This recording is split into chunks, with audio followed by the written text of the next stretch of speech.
Mi nombre es Karina Velarde, soy periodista del área de comunicaciones de la Congregación Salesiana en Chile.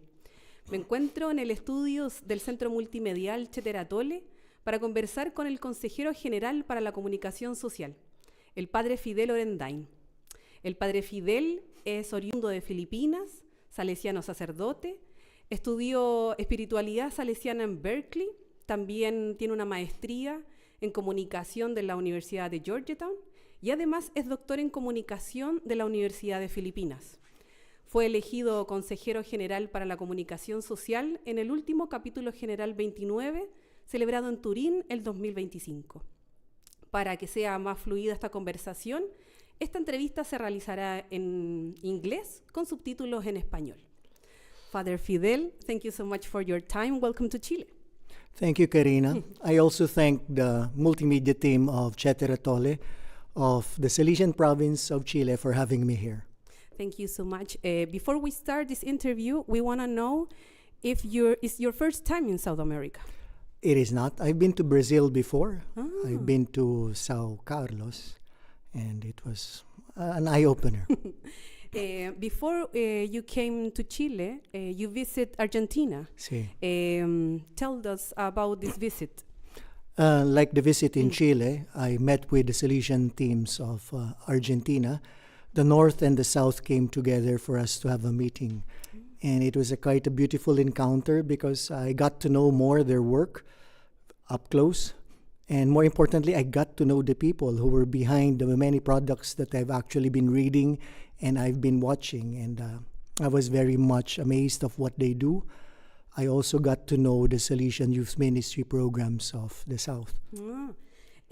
After an intense week visiting Argentina and Chile, meeting the communication teams and talking with the provincials, we want to know what you think about the work we've done here in social communication in our provinces. Well, I was pleasantly surprised, but I was not totally, I was expecting it. But more importantly, I realized that the Salesian work in media and in communication was not all about producing content. It was not about running after deadlines to publish or to come up with video content. It was more about the realization that they were conscious about the mission. And the mission was beyond just simply, hey, we have a deadline, let's finish the content. It was very conscious that we are working. We're doing a Salesian mission and young people will be affected by the quality of work. And that is surprising because it tells me that the participants, not only the Salesians, but a lot of lay people were conscious that they were not doing a professional job. It is true that they do that, but they were doing a ministry that have very strong impact on the lives of real people. Some members of the Chilean Salesian family send us some questions for you. Yes. Please, let's watch the first one. Hola, Padre Fidel, soy Francisco del Salesiano Alamea. Le quería hacer una consulta. Están todo el mundo hablando sobre la nueva encíclica del Papa León XIV.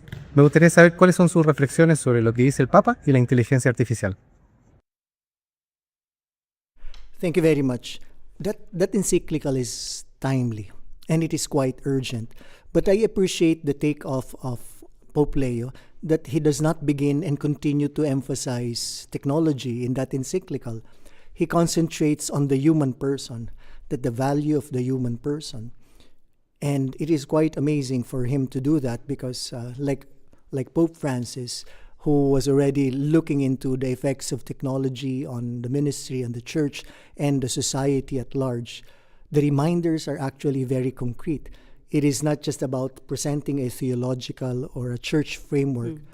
The vocabulary, the jargon in that encyclical is very applicable. First to Salesians. It tells the Salesian that the ministry of working with young people goes on, no matter what technology is there.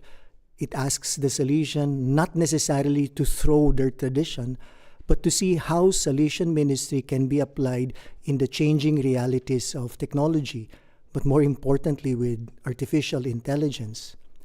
It has a message for the Salesian family. It tells the Salesian family that together with the Salesian, the field of us teaching and accompanying young people is not about educating them only how to teach, how to use the technology or how to use artificial intelligence, but for us always to accompany them, to sit beside them, to continue educating the conscience, to continue telling them that they have strong dignity, to continue to tell them to hope. And more important than the gadgets that they operate is the person that they become. It has a message also for educators.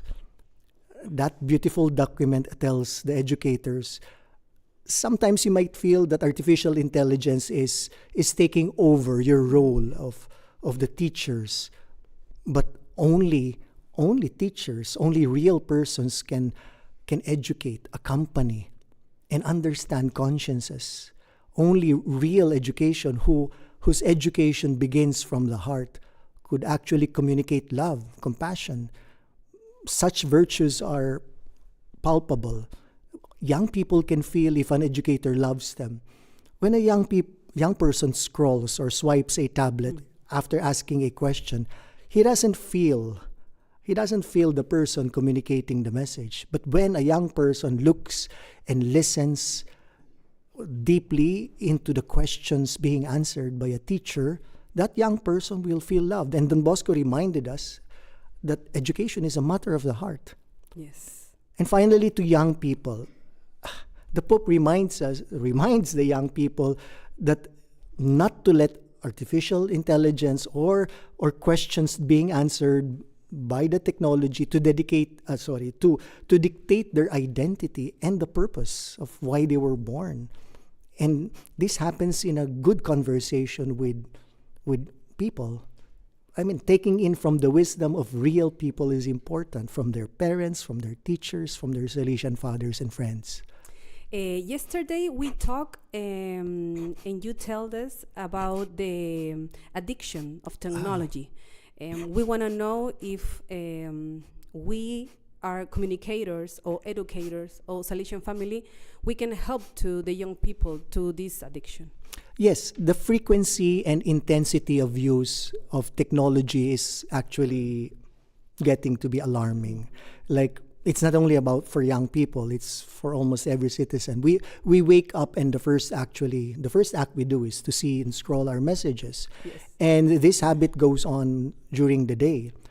We cannot deny that many of us have become very dependent on gadgets because the function of a gadget on our hands has actually multiplied. You know, it has become our calendar, it has become our reminder, it has become our tutor. It tells us directions, it tells us answers to questions that we would normally ask or consult resources. Yes.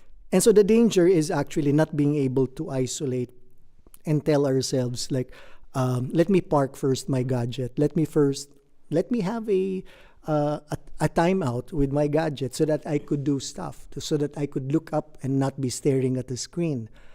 So while this might become normal, from another point of view, perhaps from the point of view of yesterday's generation, they would actually tell us that dependence looks so much like an addiction. And imagine if adults are actually becoming or starting to be addicted to their gadgets. I mean, how else could they actually guide young people? Because we young people would like to follow those who walk the talk. yes. So if a parent says, stop using your gadget, but the parent is actually always attached to the gadget, so there will be some sort of frequency. It is difficult for us to make a declaration that every young person who uses it is already a digital addict. But what we can actually say, it's the frequency and the intensity of consumption of screen-based information is quite high. In your role as General Counselor, for you, what are the most relevant challenge for the Salesian congregation in the future in terms of social communication? Yes, the challenge there is actually very real. And because communication gadgets are actually convenient, and also because of the new candidates that we are getting in, they are the new generation who were born with, surrounded with, and taught by technology. So it's actually quite difficult for them to be living their lives apart from the technology that have surrounded them since they were young. But I would like to remind the Salesians that the Salesian, the Don Bosco way is still very much relevant today. If I could summarize the Don Bosco way, and it's applicable both online and offline. I wrote a paper that for ordinary people who were not Salesians in background and who asked me, what's the Salesian way? And I told them, like, the Salesian way is actually encounter, engagement, and empowerment. We look for instances to encounter the young in very simple ways. Like, we meet them, we greet them, and if they greet us back, we carry on the conversation perhaps in a friendlier and later on a deeper level. Then it transitions to engagement. Like, you ask them, could we meet again? Could we talk about other topics that you're interested? And this tete-a-tete, this conversation, perhaps you wish that it will get deeper. We could have a conversation about their life, their choices, their career, what they dream about. And from engagement, we offer challenges. A young person will not listen to us until they open their heart. And we cannot actually force them to change until they are willing to do so. But young people are willing to listen if we are actually also listeners. So this engagement becomes deeper because there are two persons who are mutually open to listening first before advising each other. When Salesians actually see young people and they see that this young person can be invited to commit, then they are empowered.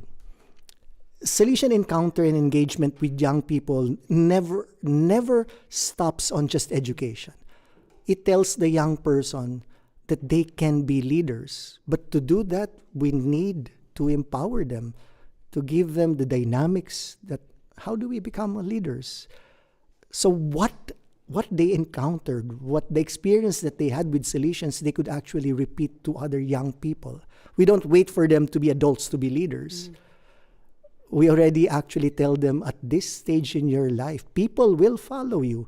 And in fact, this happens in the area of the digital world. Young people design, write, post content for other young people to read, watch, and listen to, and follow. Please, we are gonna see the second question from the Salesian family. Sumahaipu kunamasta kamisaraki, hilayanaja, kuyayanaja, nayasutinga, marlenishayapa, y atishiri, marcana salesianos alto hospicio, hiwasa arunkipawa, Dios auki fidel, hisa kuna, hikisinkama.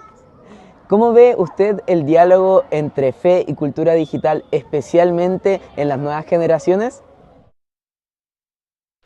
Yes, that's a very beautiful question.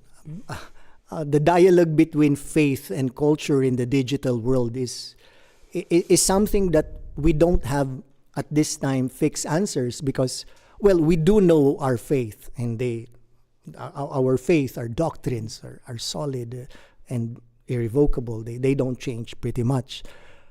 But the digital world where we need to preach these values, the doctrines of our faith, is something that is almost always fluid.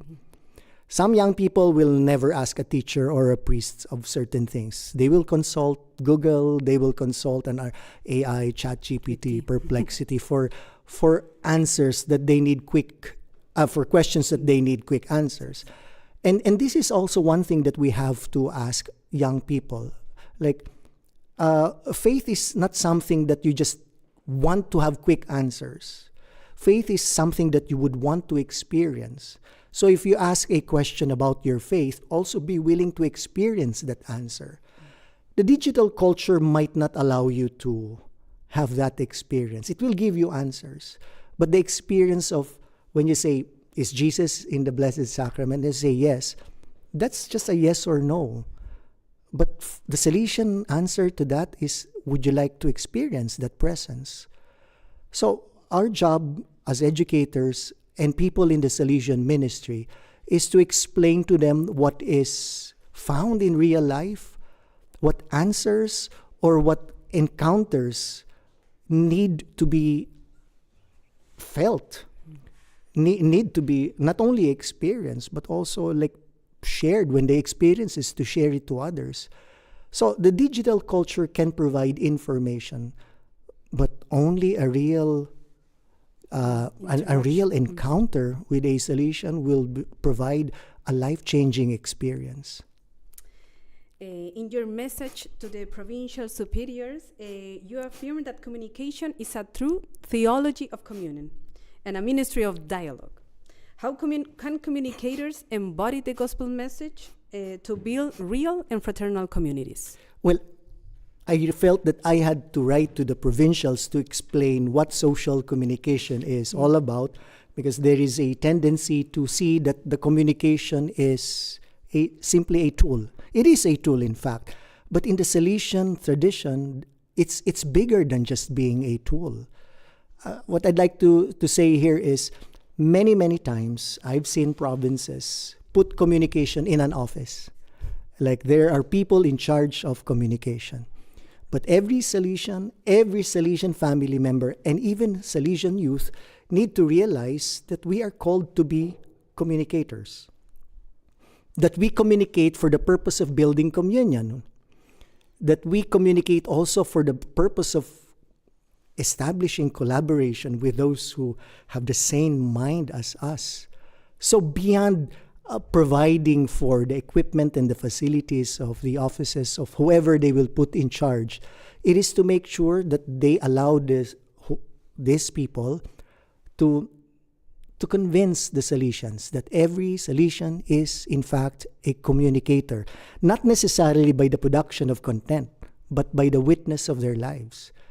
Communication is seen as a builder of communion when we see that we start to establish deeper relationship with the people we communicate with. And this is very essential. I wouldn't go to the theology of communication, but essentially the backbone of why and how we communicate is patterned after the initiative of God. It was incarnational, that God deemed it fit to be seen, to be felt, to be heard, that he walked around. And just look at the beautiful example of Jesus. Before he started preaching, he began with encounter. He met people. He touched people. He cured people. Before the words came out, he was simply having an encounter. He was building relationships, which I think Don Bosco embodied in his life. Don Bosco built relationships that did not end after a lecture in the classroom or after the graduation of a child. Don Bosco built relationships that lasted a lifetime. And I hope so that we could be good reflections of Don Bosco in the way we live the gospel. In your recent guidelines, you indicate that communications delegate should participate in provincial strategic planning. Why it is so important for the delegate to assume a proactive presence? Well, this is very important because we think that communication is just producing something on print, or communication is about having a message there. More and more, we realize that ministry cannot be random. I mean, for it to be efficient, it needs organizational communication, the proper way of strategically designing, sending out your message, waiting and measuring the feedback. There are scientific tools to do this. Don Bosco was a gifted communicator. And in fact, if you look at the life of Don Bosco, it was as if he had a scientific method of communication imprinted at the back of his head. And we will spend a lifetime analyzing how he was such an effective communicator. And so I'm just saying that many of the efforts that we do in Solution Ministry would also need the help of organized strategic communication. Okay, let's move on with the third and final question for the Salesian family. Yes. Hola Padre Fidel, mi nombre es Sergio y soy de la obra del Liceo Salesiano Monseñor Fañano, aquí en Puerto Natales, Magallanes, Chile.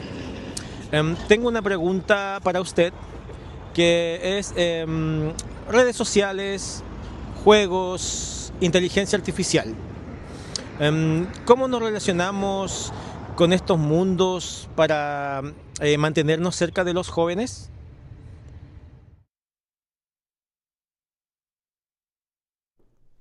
That's a beautiful question. It touches the heart of Salesian ministry, of how we could actually, how do we see this world that have built themselves right before our eyes? Well, the digital world is not very much different with the physical world, if I may say that, but I need a lot of explanation to do that.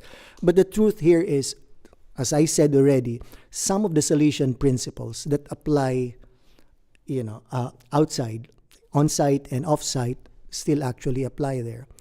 Many Salesians and many young people have spoken about the digital playground. It exists there.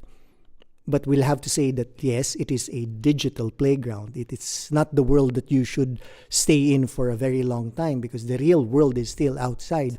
The real world is still about people that you talk to, that you encounter, that you engage, quarrel with, make up with, shake hands, and build strong and lasting relationship. We have to realize that the Salesians need to accompany the young in their use and in their time by giving them ethical and critical ways of being in that world. Whether they're playing a game, designing content, or just surfing, we need to build a strong character outside so that when they engage themselves, when they get into this world, they could still come out of it strong. Our fear is that the influence of the digital content, the consumption, the time that they spend will alter certain behaviors, and they actually do. We have realized that a lot of digital time have affected the health of young people. Yes. We have actually discussed that one of the biggest worries that we have besides digital addiction is the dominant manifestations of aggression. The failure, the cognitive level has actually been going down, and we have seen the effects on the mental health of young people as manifested by depression and the number of suicides. So the Salesians must accompany the young before and preferably during and after they have engaged themselves in that world. Only then could they feel, and they should actually feel, that if the Salesians are watching them in the playground, teaching them to pray in the chapel, or giving lectures in the classroom, they could also encounter a Salesian when they open a website. The Salesians are there with their message, or they're still giving instructions, but in a creative form. Each young person deserves to know the good news or the Salesian way and content, but according to their generation. And my generation is quite different from today's generation. Today's younger Salesians will actually send the Salesian message or the gospel message differently. He will send it according to the language and to the method that young people will understand and accept. The General Chapter 29 emphasizes co-responsibility with the laity. Yes.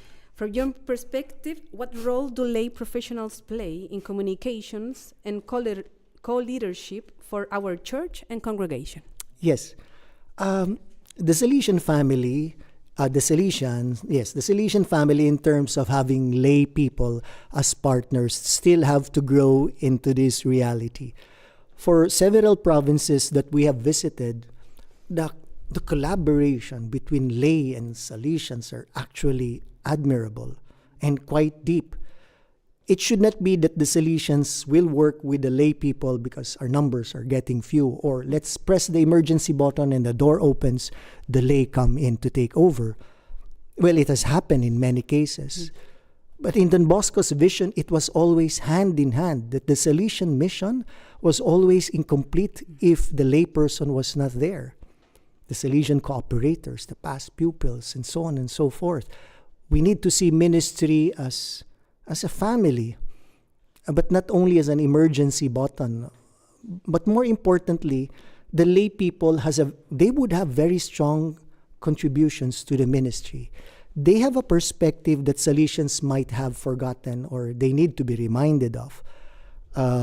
Many times that the Salesians, while engaged in their work of education and evangelizations, sometimes the peripheral vision of what happens in the world narrows down.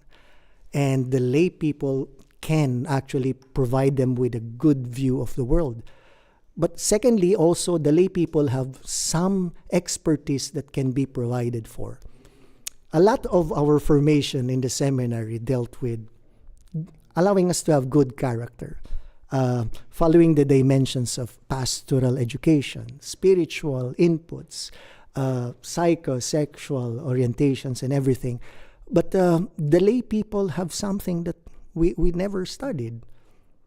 How to raise a family, how to face business, how to go about your lives where you, left and right, you are challenged to make good moral choices. And it is here that they actually allow the Salesians to see this perspective, if the Salesians are actually willing to listen. And that is why the General Chapter 29 not only invites us to see the perspective of the lay, but to sit down and actually work together, plan together, and implement a mission. It's called a shared ministry. We'd like to explore this ministry more often and a lot deeper. What message will you give to all the communicators and Salesian family members who are watching us right now? You can send to this camera. Yes, thank you very much.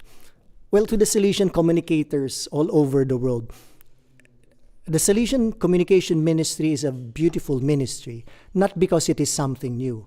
Education and evangelization is 100% about communication. And communication is not about, as I said in the beginning, simply producing content that will be printed or broadcasted. Communication is a ministry that begins with the heart. Nemo dat non quod habet. I cannot give what I do not have. So if I want to send out authentic, real, deep messages, I have to experience it. I have to live it. I have to feel Christ before I can share Christ. And that is important because there are many opportunities for us Salesians to first experience real communion among ourselves, and we bring out this experience to others. So on the first level, I'd like to ask all the Salesians and the Salesian family, let's communicate to build communion. Then let's communicate to build stronger collaboration with each other, with those who do the same ministry, with different sectors in our organizational chart.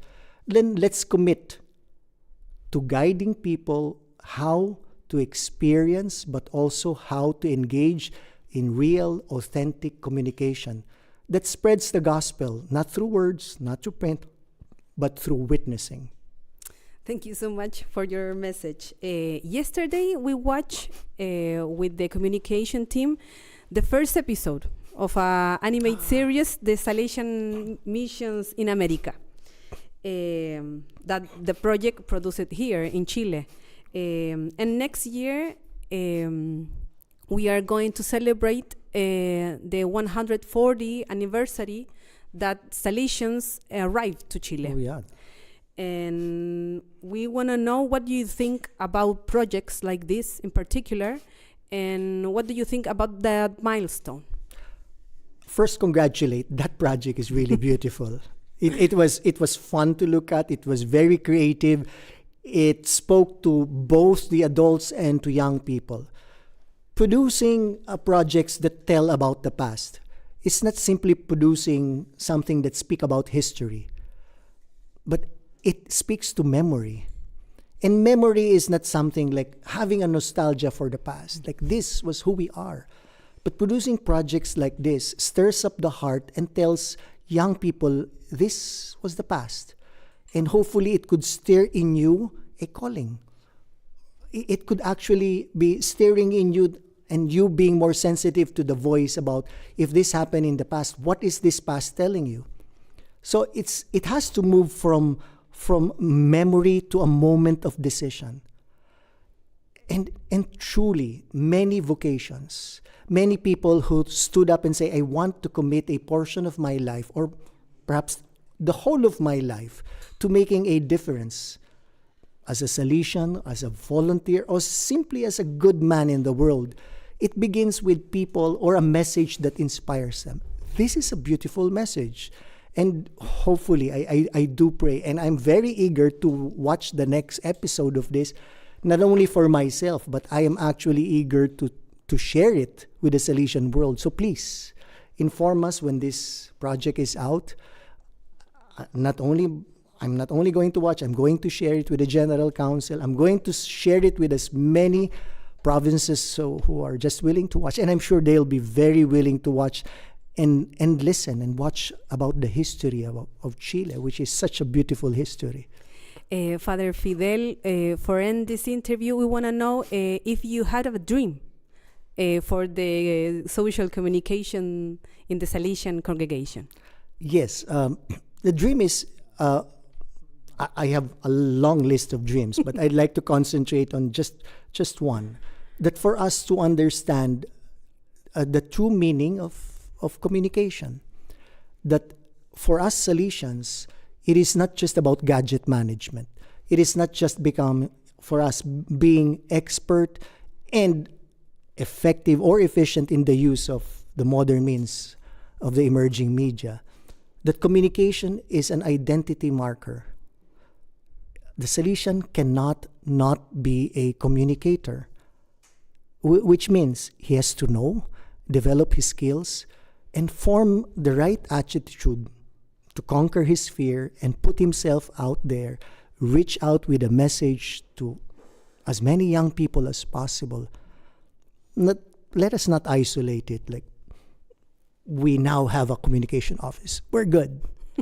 I mean, the dream is let everyone become a communicator and a good communicator. Father Fidel, thank you so much for your time, for speaking with us. Thank you, Karina. Thank you to the team, Chetera Tole.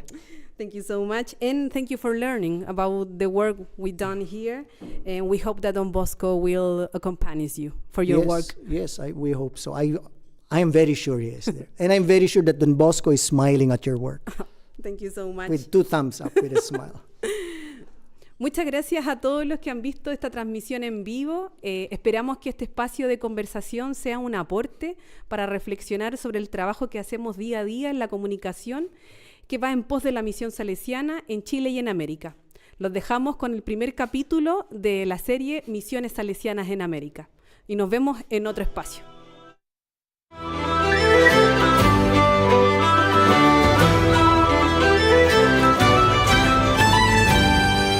Salesian Missions in America, First Expedition. How did the Salesian missions in America begin? Vatican City, 1870. Bishops from all over the world were participating in the First Vatican Council. It was during this time that Don Bosco had a revealing dream. I dreamed I was in a wild, totally unknown region. It was a completely uncultivated plain. I saw many men roaming across it. They were of extraordinary height. Then a group of missionaries appeared. They approached them with joyful faces, led by a group of boys. They were our Salesians. During this time, the bishops made a surprising request. Don Bosco, why don't you send your Salesians to China, the United States, or Egypt? Don Bosco was left thoughtful, as those places didn't resemble the far-off country of his dreams. One day, he received an invitation from Giovanni Battista, an Argentine consul in Savona, asking Don Bosco to accompany Italian migrants to South America. This is where everything made sense to Don Bosco, who immediately began writing a proposal for the Propaganda Fide and Pope Pius IX, expressing his interest in dedicating himself to youth and expanding until he found the landscape of his dreams. Fiat Don Bosco, I entrust to you the spiritual care of those regions not yet traveled by missionaries. Once Don Bosco had the Pope's blessing, he met with Father John Caliero and named him leader of the expedition. John, would you be up for leading the missionary expedition to America? Is this a joke, Don Bosco? There isn't much information about South America, but I will go wherever Providence sends me. This is when Don Bosco chose the first missionaries. For this first expedition, we call upon the following people: Father John Caliero, Father Joseph Agnano, Brother Beno Vicente Giosa, Bartolomé Cavini, Father Valentin Cassini, Father Juan Machino, Brother Esteban Belmonte, Father Domenico Matis, the religious James Aldavena, and Brother Bartolomeu Molinari. Hey, la foto! Looking like a baddie, I show up and make them stop. Wanna know my name so badly, cause I run this whole graph. On November 14th, 3 days after the send-off celebration at the Valdoco Church, the first Salesian expedition, sent and blessed by Don Bosco, departed from the port of Genoa for Buenos Aires with one mission: seek souls, care for the sick, the children, and the poor. Thus you will win God's blessing and the goodwill of men.